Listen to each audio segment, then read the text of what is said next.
नमस्कार। आज मार्गशीर्ष शुक्ल त्रयोदशी शके 1938 ईद ए मिलाद सादर करत आहोत ठाणे वार्ता। ठळक घडामोडी। जिल्हा प्रशासनाचे अवैध रेती उत्खननाविरोधात छापे, 10 बार्जेस 7 सक्शन पंप जप्त। ठाणे शहराचा पाणी पुरवठा बुधवार सकाळपासून पुढील 24 तास बंद आणि यंत्रमाग उद्योगाबाबत लवकरच नवं धोरण। वस्त्रोद्योग मंत्री स्मृती इराणी।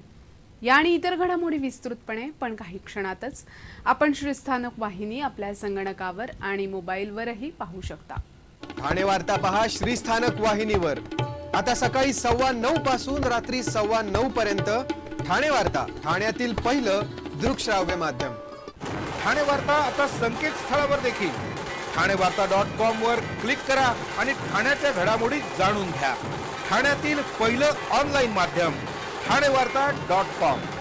श्रीस्थानक वाहिनी ठाण्याची स्वतःची वाहिनी। ठाण्यातील घडामोडी, कार्यक्रम, वादविवाद, अगदी गाणी, नाटक याचा आनंद घर बसल्या पहा श्रीस्थानक वाहिनी। आपल्या ठाण्याचं हक्काचं व्यासपीठ श्रीस्थानक वाहिनी। ठाणे वार्ता पहा श्रीस्थानक वाहिनीवर। आता सकाळी 9:15 पासून रात्री 9:15 पर्यंत ठाणे वार्ता, ठाण्यातील पहिलं दृकश्राव्य माध्यम। अवैध रेती उत्खननाविरुद्ध दक्षता पथक आणि भिवंडी तहसीलदारांनी भिवंडी जवळच्या अंजूर दिवे इथे छापे घालून 10 बार्जेस आणि 7 सक्शन पंप पकडले। 4 बार्जेस आणि 2 सक्शन पंप कशेळी बंदर इथे ओढून आणण्यात आले, तर 6 बार्जेस आणि 5 सक्शन पंप भरतीच्या वेळी पाण्यातून बाहेर काढण्यात येतील। या बार्जेसचे व्हॉल्व काढून ती पाण्यात बुडवून रेती उपसा करणाऱ्या व्यक्तींनी पळ काढला होता। तसंच सक्शन पंप देखील बुडवण्यात आले होते, मात्र बार्जेसना व्हॉल्व लावून त्यांना किनाऱ्यावर ओढून आणण्यात येईल असं तहसीलदार रेती गट शाखा विनोद गोसावी यांनी सांगितलं। जिल्हाधिकारी महेंद्र कल्याणकर यांच्या निर्देशाप्रमाणे झालेल्या या कारवाईत नायब तहसीलदार संदीप आवारे तसंच इतर कर्मचारी सहभागी होते। ठाण्यात एका दुचाकीस्वारानं परिवहन सेवेचे बसचालक प्रमोद नेमाणे आणि वाहक गुरुनाथ माडगुळकर यांच्यावर हल्ला करण्याचा प्रकार घडला आहे। रहेजा गार्डन बस थांब्यावर बस थांबलेली असताना बसच्या डाव्या बाजूने दुचाकी ओढत नेत असताना संतप्त दुचाकीस्वारानं परिवहन सेवेचे बसचालक प्रमोद नेमाणे यास मारहाण केली, तर यावेळी मध्यस्थी करण्यात आलेल्या गुरुनाथ माडगुळकर या वाहकावर चाकून हल्ला करण्याचा प्रयत्न केला। या घटनेनंतर दुचाकीस्वारानं घटनास्थळावरून पोबारा केला। पोलिसांनी अज्ञात दुचाकीस्वाराविरोधात अडथळा निर्माण करणं, शासकीय कर्मचाऱ्यावर हल्ला करणं आदी कलमान्वये गुन्हा दाखल केलाय, तर दुचाकी जप्त केली। माणूस म्हणून जगण्याचा मूलभूत अधिकार म्हणजे मानवी हक्क होय। समाजातील प्रत्येक नागरिकाला आपल्या मनाप्रमाणे जीवन जगण्याचा घटनेनं अधिकार दिला असून त्या दृष्टीनं नागरिकांच्या हक्काचं रक्षण व्हावं या हेतूनं प्रत्येक वर्षी 10 डिसेंबर रोजी जागतिक मानवी हक्क दिन साजरा केला जातो। जगभरात 1948 पासून दरवर्षी 10 डिसेंबर हा मानवी हक्क दिन म्हणून पाळला जातो। जगातील बहुतेक राष्ट्रांनी मानव हक्काविषयी गंभीरतेनं पावलं उचलली असून भारतात 1993 ला मानवी हक्क संरक्षण कायदा केला गेला। त्यानुसार सामान्य नागरिकांना स्वसंरक्षणासाठीचे हक्क प्राप्त झाले। मानवी हक्क म्हणजे मानवाला माणूस म्हणून जन्माला आला तेव्हापासून स्वातंत्र्याचा, समतेचा आणि जगण्याचा हक्क प्राप्त झाला। डॉक्टर बाबासाहेब आंबेडकर यांनी भारतीय संविधानाच्या 42व्या कलमात मानवी हक्कांचे अधिकार दिलेले आहेत।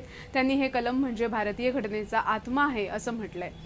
ठाणे शहराचा पाणी पुरवठा बुधवार सकाळपासून पुढील 24 तास बंद राहणार आहे। उल्हास नदीतील उपलब्ध पाणीसाठ्याच्या नियोजनासाठी लघु पाटबंधारे विभागानं पाणी कपातीबाबत कळवलं असल्यानं हा पाणी पुरवठा बुधवारी सकाळी 14 डिसेंबरला 9 वाजल्यापासून गुरुवारी 15 डिसेंबरला सकाळी 9 वाजेपर्यंत बंद राहणार आहे।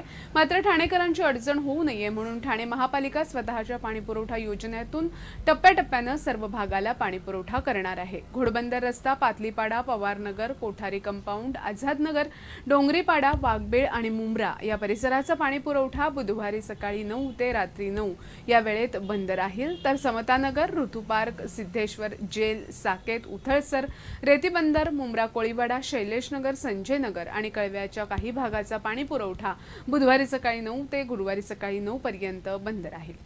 ठाणे वार्ता पहा श्रीस्थानक वाहिनीवर।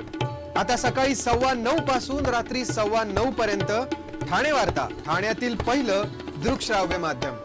आपला परिसर स्वच्छ आणि सुंदर ठेवण्यासाठी ठाणे महापालिकेत सहकार्य करा। ओला सुका कचरा वेगवेगळा जमा करा आणि रोगराईपासून मुक्तता मिळवा। ठाणे वार्ता आता संकेतस्थळावर देखील ठाणेवार्ता.com वर क्लिक करा आणि ठाण्याच्या घडामोडी जाणून घ्या. ठाण्यातील पहिलं ऑनलाईन माध्यम ठाणेवार्ता.com. डॉक्टर आणि रुग्णांचं पिढ्यानपिढ्यांचं जिव्हाळ्याचं नातं म्हणजेच डॉक्टर बेडेकर हॉस्पिटल. आता अत्याधुनिक सोयी सुविधा आणि तंत्रज्ञानयुक्त वंध्यत्व निवारण केंद्रात IVF आणि टेस्ट ट्यूब बेबीचीही सुविधा. डॉक्टर बेडेकर हॉस्पिटल, महर्षी कर्वे पथ, ठाणे. 65 वर्षांची निरंतर सेवा. ठाणे वार्ता पहा श्रीस्थानक वाहिनीवर. आता सकाळी 9:15 पासून रात्री 9:15 पर्यंत ठाणे वार्ता, ठाण्यातील पहिलं दृकश्राव्य माध्यम. ठाण्यात संस्कृती आर्ट्स फेस्टिवलचं आयोजन जानेवारीच्या दुसऱ्या आठवड्यात म्हणजे 12 ते 15 जानेवारी दरम्यान करण्यात आलंय. ठाण्यामध्ये संस्कृती युवा प्रतिष्ठानतर्फे गेली 3 वर्ष या महोत्सवाचं आयोजन केलं जात आहे. या उत्सवाचं उद्घाटन पंडित बिरजू महाराज यांच्या हस्ते होणार आहे. उद्घाटन सोहळ्यात आस्ताद देबू आणि श्री गोविंदजी नटसंकर्तनचे ड्रमर आपली कला सादर करणार आहेत. या उत्सवामध्ये 600हून अधिक राष्ट्रीय तसंच आंतरराष्ट्रीय सुप्रसिद्ध कलाकार हजेरी लावणार आहेत. यासाठी 6 व्यासपीठ उपलब्ध करण्यात आली आहेत. पंकज उदास, उषा उत्तप, युफोरिया बँड या उत्सवात आपली कला सादर करणार आहेत. त्याचप्रमाणे एन राजम, नयन घोष, देवकी पंडित, प्रवीण गोडखिंडी आणि महेश काळे हे शास्त्रीय संगीत सादर करणार आहेत. दर्शना झवेरी, मंदाकिनी त्रिवेदी, उमा डोगरा हे शास्त्रीय नृत्य सादर करणार आहेत. तर अनेक कलाकार लोकनृत्य तसंच लोकसंगीत सादर करणार आहेत. प्रसिद्ध कलाकार अनिल नाईक, सुरेंद्र जगताप, रावसाहेब गुरव, सुहास बहुलकर आपली कला सादर करणार आहेत. या उत्सवामध्ये भारतीय हस्तकला तसंच इतर विविध प्रकारचे 175 स्टॉल्स असतील अशी माहिती आज एका पत्रकार परिषदेत देण्यात आली. यंत्रमाग उद्योगातील कामगारांना दिलासा देण्यासाठी यंत्रमाग धोरण लवकरच जाहीर केले जाईल असं आश्वासन केंद्रीय वस्त्रोद्योग मंत्री स्मृती इराणी यांनी दिलं. केंद्रीय वस्त्रोद्योग मंत्री स्मृती इराणी यांनी भिवंडीचे खासदार कपिल पाटील यांच्या विनंतीवरून भिवंडीला भेट दिली आणि यंत्रमाग कामगारांच्या समस्या जाणून घेतल्या. यावेळी त्यांनी यंत्रमाग मालक आणि कामगारांशीही संवाद साधला. यामुळे यंत्रमाग उद्योगाला लवकरच अच्छे दिन येण्याची शक्यता व्यक्त होतीये. यंत्रमाग उद्योगातील गोरगरीब कामगाराला दिलासा देण्यासाठी लवकरच यंत्रमाग उद्योगांबाबत धोरण जाहीर केलं जाईल असं आश्वासनही स्मृती इराणी यांनी यावेळी दिलं. ईद ए मिलाद म्हणजे मोहम्मद पैगंबरांची जयंती आज सर्वत्र उत्साहात साजरी करण्यात आली.